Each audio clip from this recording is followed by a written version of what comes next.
Chapter 9. Lucy as a Work of Art.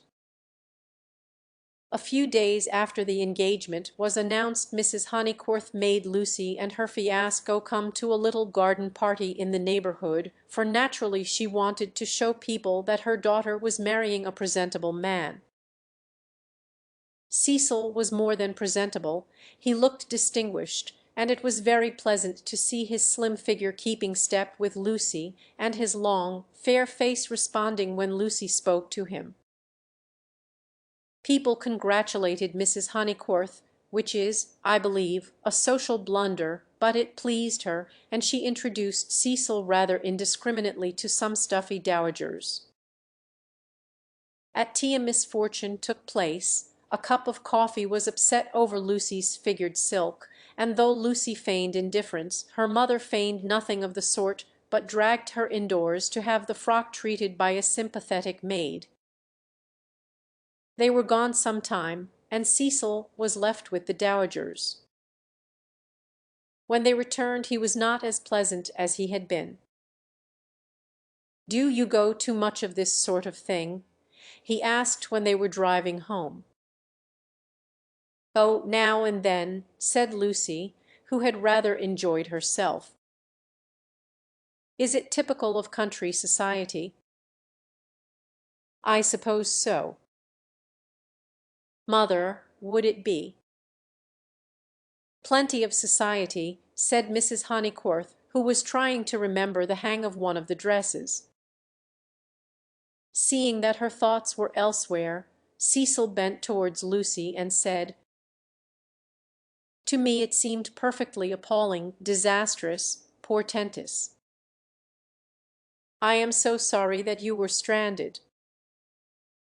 "Not that, but the congratulations. It is so disgusting, the way an engagement is regarded as public property, a kind of waste place where every outsider may shoot his vulgar sentiment.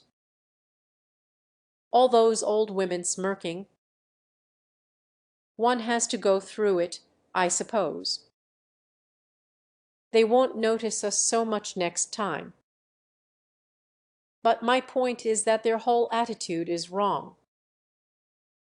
An engagement, horrid word, in the first place is a private matter, and should be treated as such.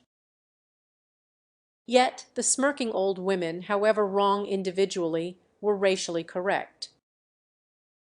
The spirit of the generations had smiled through them, rejoicing in the engagement of Cecil and Lucy because it promised the continuance of life on earth. To Cecil and Lucy it promised something quite different, personal love. Hence Cecil's irritation and Lucy's belief that his irritation was just. "How tiresome," she said. "Couldn't you have escaped to tennis?" "I don't play tennis, at least, not in public. The neighbourhood is deprived of the romance of me being athletic. Such romance as I have is that of the Inglese Italianato." "Inglese Italianato." "E undivel ovo incarnato." You know the proverb. She did not. Nor did it seem applicable to a young man who had spent a quiet winter in Rome with his mother. But Cecil, since his engagement, had taken to affect a cosmopolitan naughtiness which he was far from possessing. "Well," said he, "I cannot help it if they do disapprove of me. There are certain irremovable barriers between myself and them, and I must accept them. We all have our limitations, I suppose," said wise Lucy. "Sometimes they are forced on us, though," said Cecil, who saw from her remark that she did not quite understand his position. "How?" "It makes a difference, doesn't it, whether we fully fence ourselves in, or whether we are fenced out by the barriers of others?" She thought a moment, and agreed that it did make a difference. "Difference!" cried Mrs. Honeycorth, suddenly alert. I don't see any difference. Fences are fences, especially when they are in the same place. We were speaking of motives, said Cecil, on whom the interruption jarred. My dear Cecil, look here.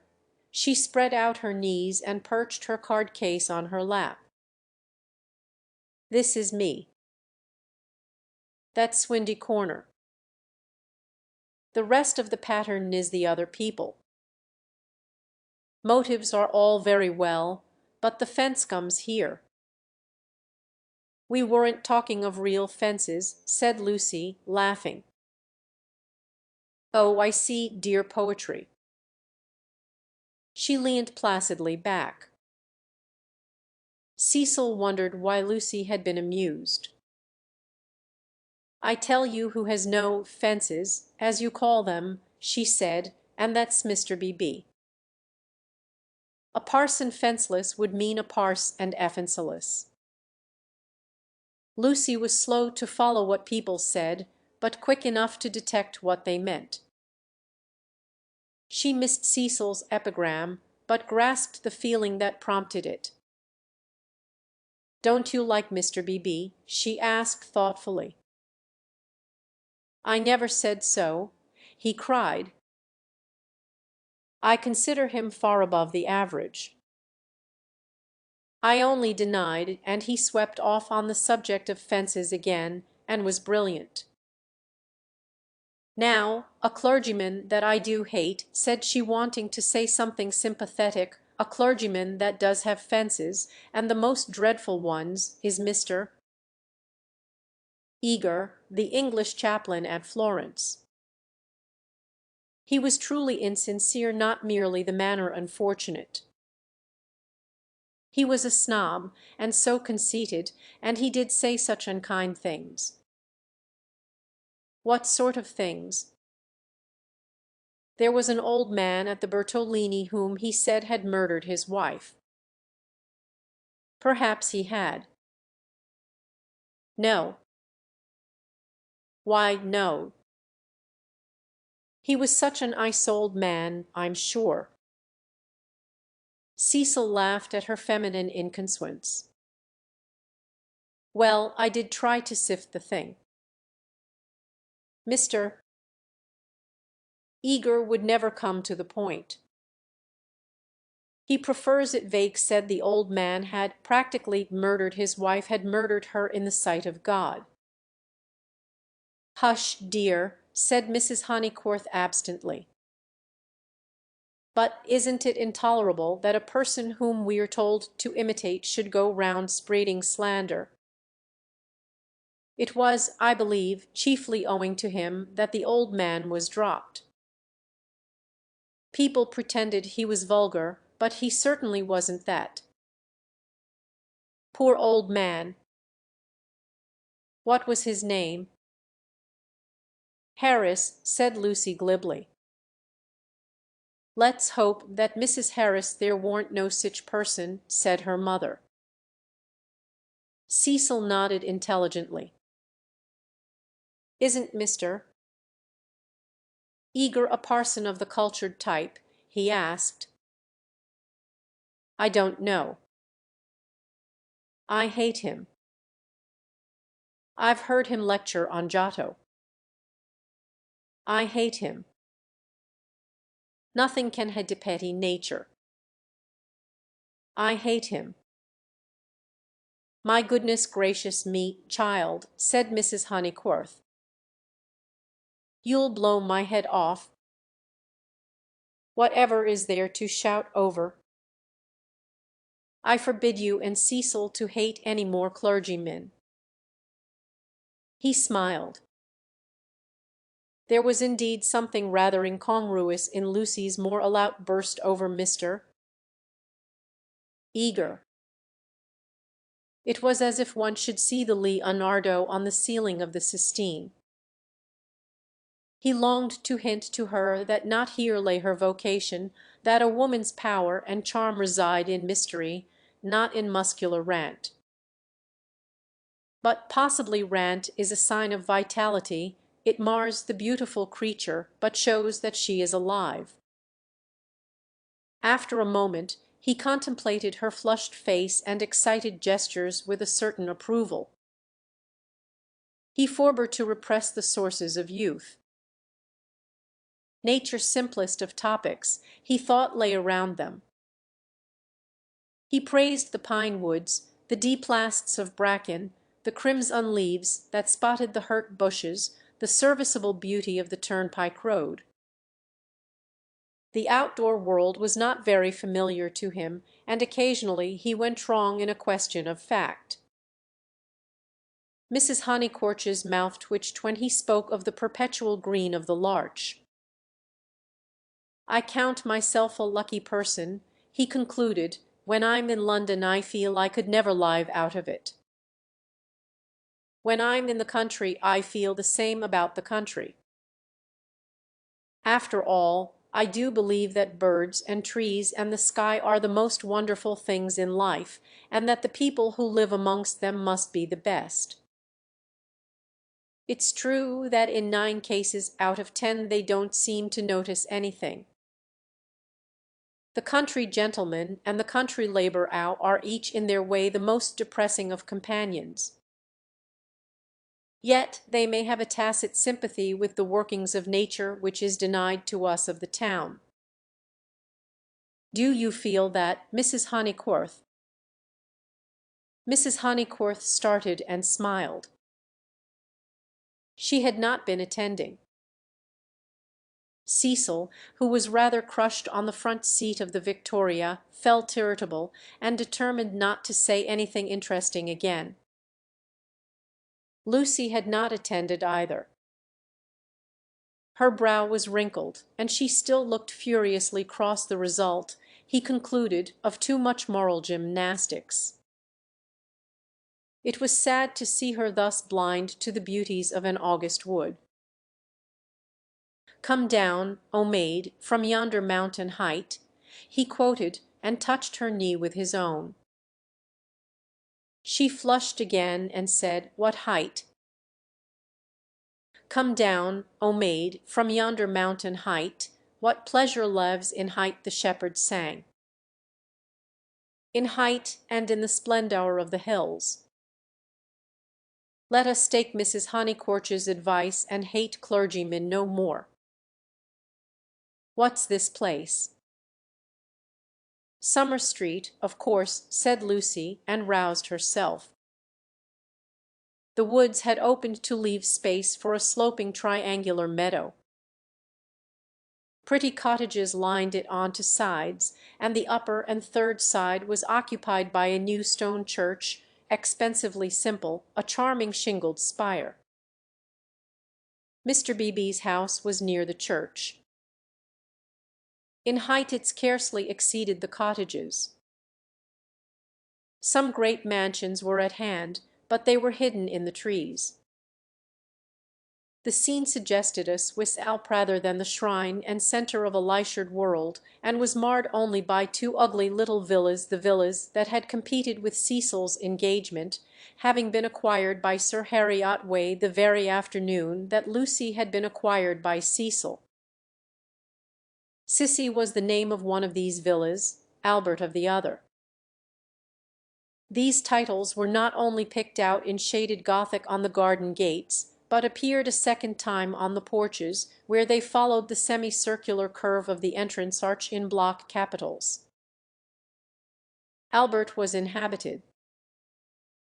His tortured garden was bright with geraniums and lobelas and polished shells. His little windows were chastely swathed in Nottingham lace. Sissy was to let.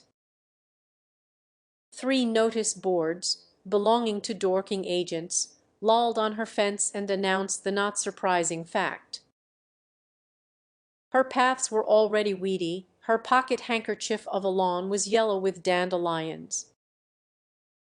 "The place is ruined," said the ladies mechanically. "Summer Street will never be the same again." As the carriage passed, Sissy's door opened, and a gentleman came out of her. "Stop," cried Mrs. Honeycorth, touching the coachman with her parasol. "Here's Sir Harry." "Now we shall know." "Sir Harry, pull those things down at once." Sir Harry Otway, who need not be described, came to the carriage and said, "Mrs. Honeycorth, I meant to. I really can't turn out Miss Flack. Am I not always right? She ought to have gone before the contract was signed.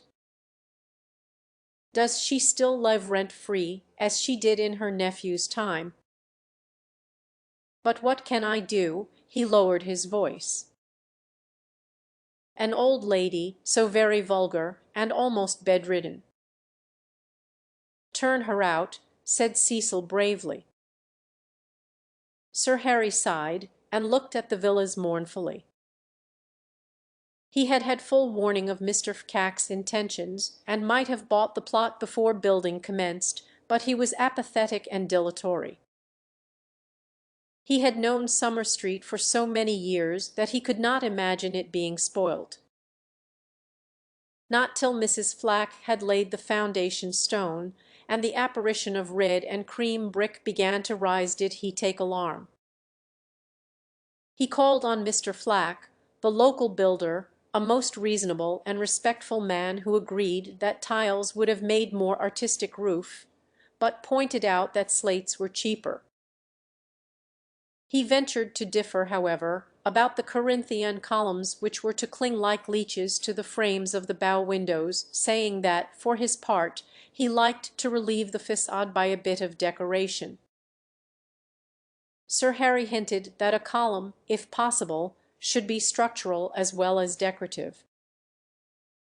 Mr. Flack replied that all the columns had been ordered, adding, "and all the capitals different, one with dragons in the foliage, another approaching to the Ionian style, another introducing Mrs. Fcack's initials, every one different," for he had read his Ruskin.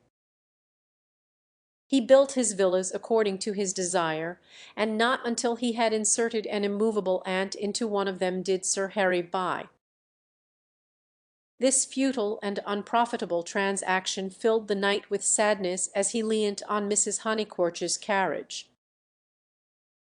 He had failed in his duties to the countryside, and the countryside was laughing at him as well. He had spent money, and yet Summer Street was spoilt as much as ever. All he could do now was to find a desirable tenant for Cissy, someone really desirable. "The rent is absurdly low," he told them, "and perhaps I am an easy landlord. But it is such an awkward size. It is too large for the peasant class and too small for any one the least like ourselves." Cecil had been hesitating whether he should despise the villas or despise Sir Harry for despising them. The latter impulse seemed the more fruitful. "You ought to find a tenant at once," he said maliciously. "It would be a perfect paradise for a bank clerk." "Exactly," said Sir Harry excitedly. "That is exactly what I fear, Mr. Vyse. It will attract the wrong type of people. The train service has improved a fatal improvement, to my mind. And what are 5 miles from a station in these days of bicycles?" "Rather a strenuous clerk it would be," said Lucy. Cecil, who had his full share of medievailing Miscavissons, replied that the physique of the lower middle classes was improving at a most appalling rate. She saw that he was laughing at their harmless Neubauer, and roused herself to stop him.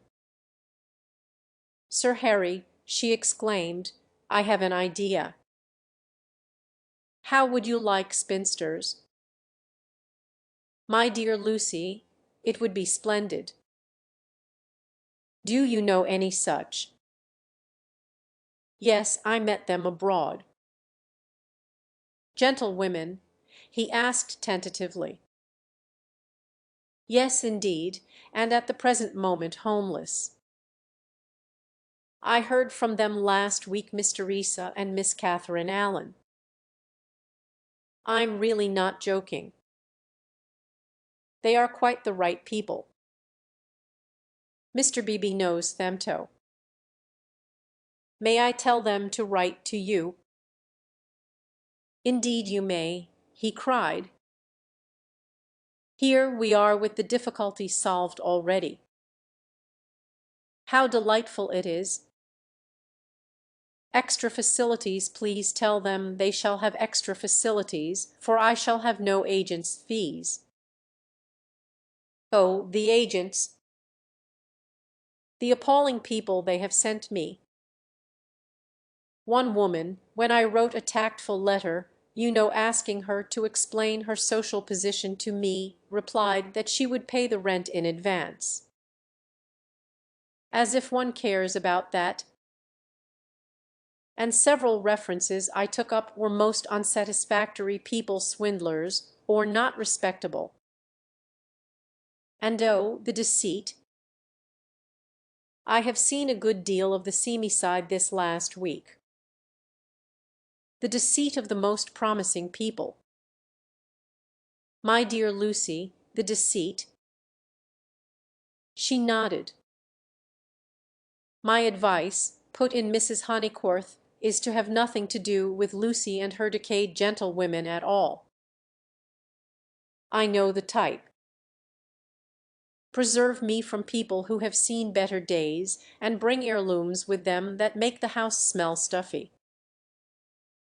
It's a sad thing, but I'd far rather let to someone who is going up in the world than to someone who has come down. I think I follow you, said Sir Harry, but it is, as you say, a very sad thing. The Misses Allen aren't that, cried Lucy.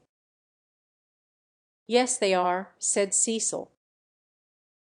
I haven't met them, but I should say they were a highly unsuitable addition to the neighborhood. Don't listen to him, Sir Harry, he's tiresome.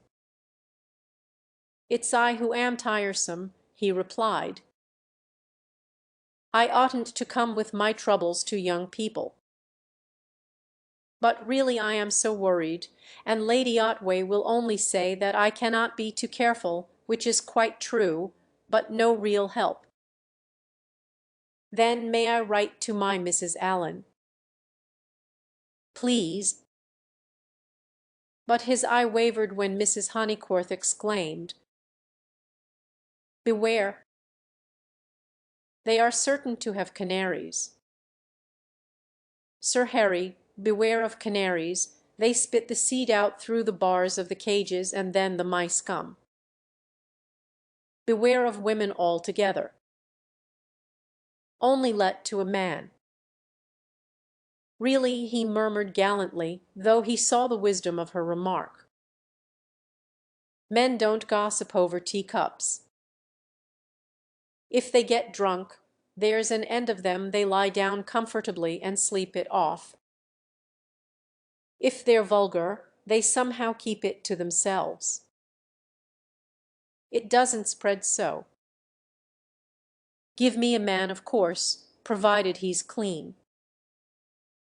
Sir Harry blushed. Neither he nor Cecil enjoyed these open compliments to their sex. Even the exclusion of the dirty did not leave them much distinction. He suggested that Mrs. Honeycorth, if she had time, should descend from the carriage and inspect Sissy for herself. She was delighted. Nature had intended her to be poor and to live in such a house. Domestic arrangements always attracted her, especially when they were on a small scale. Cecil pulled Lucy back as she followed her mother. Mrs. Honeycorth, he said, what if we two walk home and leave you? Certainly, was her cordial reply. Sir Harry likewise seemed almost too glad to get rid of them. He beamed at them knowingly, said, Aha! young people, and then hastened to unlock the house. "Hopeless vulgarian!" exclaimed Cecil, almost before they were out of earshot. "Oh, Cecil, I can't help it. It would be wrong not to loathe that man. He isn't clever, but really he is nice. No, Lucy, he stands for all that is bad in country life. In London he would keep his place. He would belong to a brainless club, and his wife would give brainless dinner parties. But down here he acts the little god with his gentility, and his patronage, and his sham aesthetics, and every one, even your mother, is taken in." "All that you say is quite true," said Lucy, though she felt discouraged. "I wonder whether it matters so very much." "It matters supremely. Sir Harry is the essence of that garden party. Oh, goodness, how cross I feel! How I do hope he'll get some vulgar tenant in that villa, some woman so really vulgar that he'll notice it. Gentlefolks, ugh! With his bald head and retreating chin. But let's forget him." This Lucy was glad enough to do. If Cecil disliked Sir Harry Otway and Mr. Beebe, what guarantee was there that the people who really mattered to her would escape? For instance, Freddie. Freddie was neither clever, nor subtle, nor beautiful, and what prevented Cecil from saying, any minute, it would be wrong not to loathe Freddie? And what would she reply? Further than Freddie she did not go, but he gave her anxiety enough. She could only assure herself that Cecil had known Freddie some time, and that they had always got on pleasantly, except, perhaps, during the last few days, which was an accident, perhaps. "Which way shall we go?" she asked him. Nature's simplest of topics, she thought, was around them. Summer Street lay deep in the woods, and she had stopped where a footpath diverged from the high road. Are there two ways? Perhaps the road is more sensible, as we are got up smart. I'd rather go through the wood, said Cecil, with that subdued irritation that she had noticed in him all the afternoon. Why is it, Lucy, that you always say the road? Do you know that you have never once been with me in the fields or the wood since we were engaged? Haven't I? The wood, then, said Lucy, startled at his queerness, but pretty sure that he would explain later. It was not his habit to leave her in doubt as to his meaning. She led the way into the whispering pines, and sure enough he did explain before they had gone a dozen yards. I had got an idea, I dare say wrongly, that you feel more at home with me in a room. A room, she echoed, hopelessly bewildered.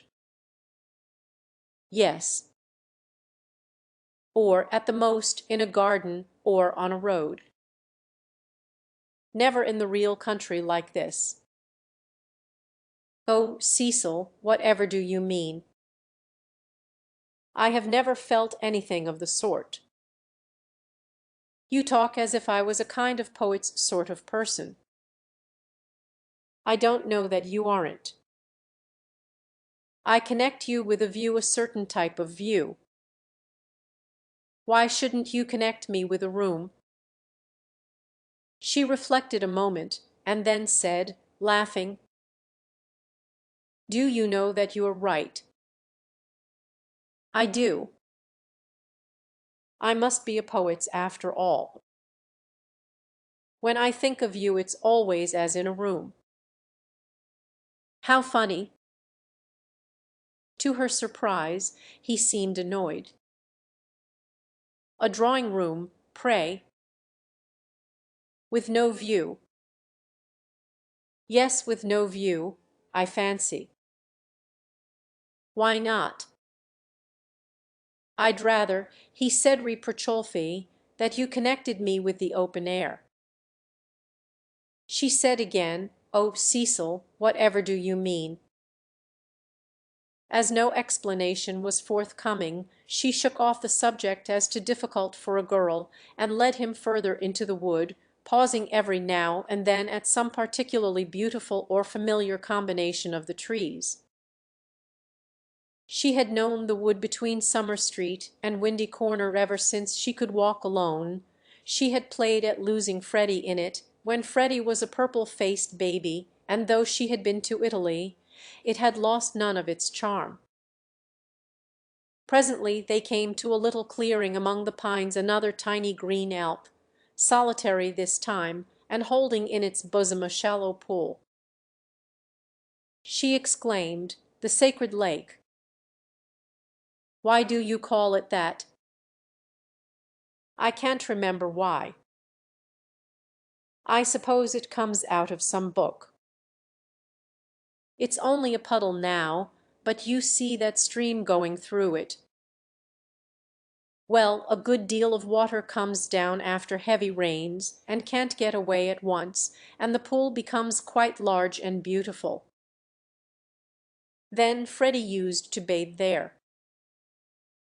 He is very fond of it." "And you?" He meant, "Are you fond of it?"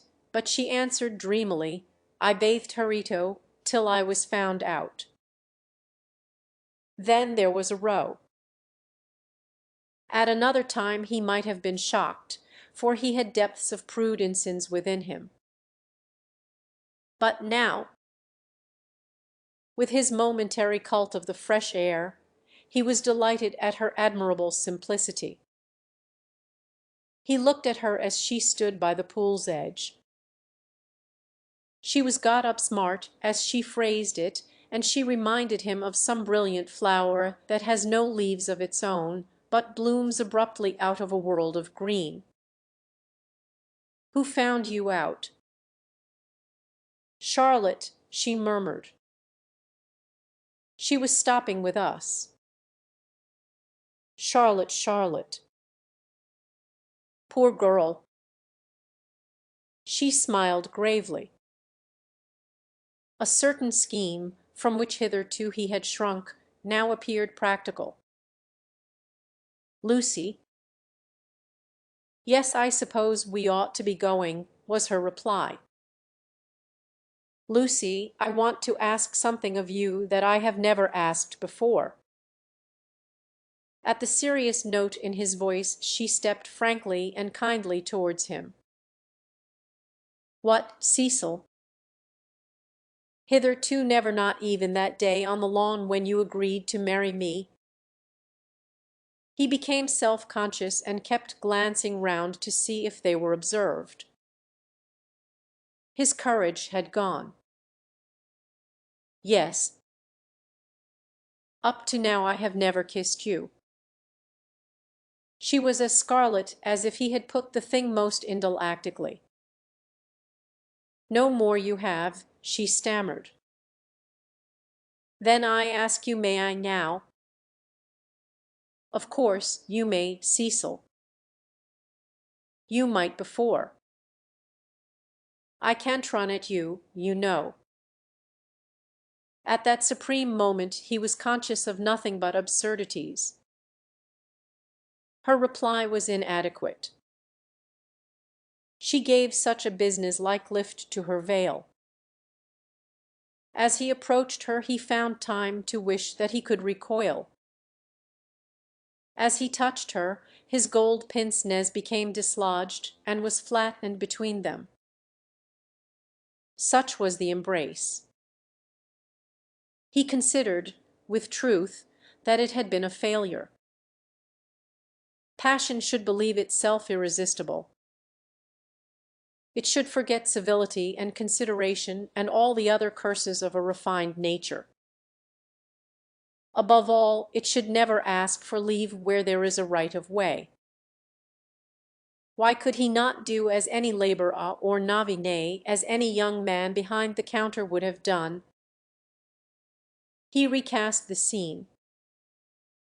Lucy was standing flower-like by the water. He rushed up and took her in his arms. She rebuked him, permitted him, and revered him ever after for his man-lines. For he believed that women revere men for their man-lines.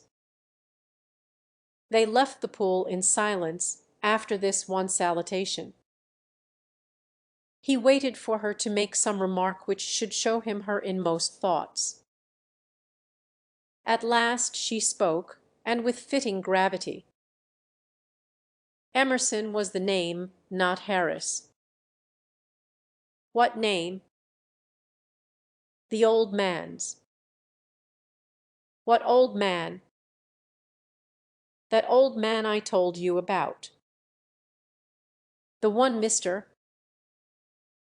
Eager was so unkind too. He could not know that this was the most intimate conversation they had ever had.